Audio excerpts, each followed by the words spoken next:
With this electron configuration from bromine, I just turned this orbital diagram into the shorter notation. We are just saying for each sublevel, how many electrons are there? So S's become full with 2, P's with 6, D's with 10, F's, if we get that far, which we will in the next example, filled with 14. We put them in the, quote, right order of filling. Sometimes you will see the 3D grouped ahead of the 4s once they're both full, but this is kind of the norm. We go in the order of the periodic table, and hopefully we get to the point where we can predict where it will end. Row 4, the P section, 1, 2, 3, 4, the fifth element. So we all know that we're going to end with 4p5, and then we're just filling everything that comes before that.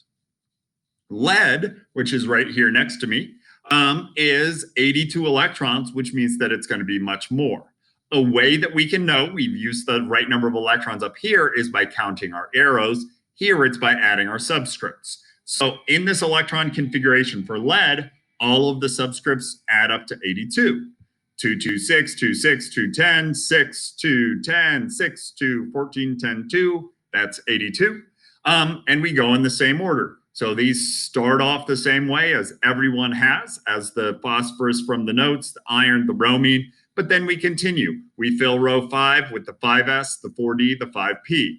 Then we get into row 6. This is the first place that it's really important to look in detail, pay attention, because we have cesium and barium, but then we jump down to the F sublevel with lanthanum and these rows across the bottom before we go back up to the transition metals and the 5Ds. Then it is the second one here in the P section in row 6, which is where 6p2 comes from. And we just need to remember for each of these, sometimes it's tricky to remember that this is 3D or 4D. And it's especially tricky to remember that the first of the F orbitals is 4, but we would remember the first of the S's is 1, the first of the P's is 2, the first of the D's is 3, the first of the F's is 4. Chromium is a special case here, and we're going to explain why, but what you would expect to happen is 1s2, 2s2, 2p6, following our rules exactly as we had done them. So then we would follow the Aufbau principle, and we would end up with something that looks like this. That's nice. That is 24. That follows all of our rules, and hopefully we would be happy with that. But one of the keys that we see, a difference from first year and honors and regular chem to AP, is understanding the reality of this. Not everything follows a rule just to follow a rule. The rules are the general patterns that describe the most stable or most likely situation in most cases. For chromium, we get into a situation here because 4s and 3d are incredibly close in energy.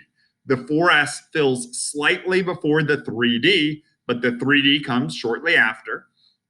And what happens in this case of chromium is instead of what I drew, it is what I've already written there. So I'm going to erase this guy. And then we're going to describe why this is as I draw it in. What happens in the original drawing was I had to pair 2 electrons up in the 4s sublevel. What really happens is that electron gets the slight energy promotion up to the 3d sublevel, and that's a more stable arrangement for chromium because that slightly higher energy here is counteracted by a slightly lower or more stable arrangement by not having electrons within the same sublevel and orbital. So whenever we're putting electrons really close to one another, they repel. That's often and almost always overcome by the attractions from the protons in the nucleus. But the reason we spread out within orbitals because of doubling up is to minimize that repulsion.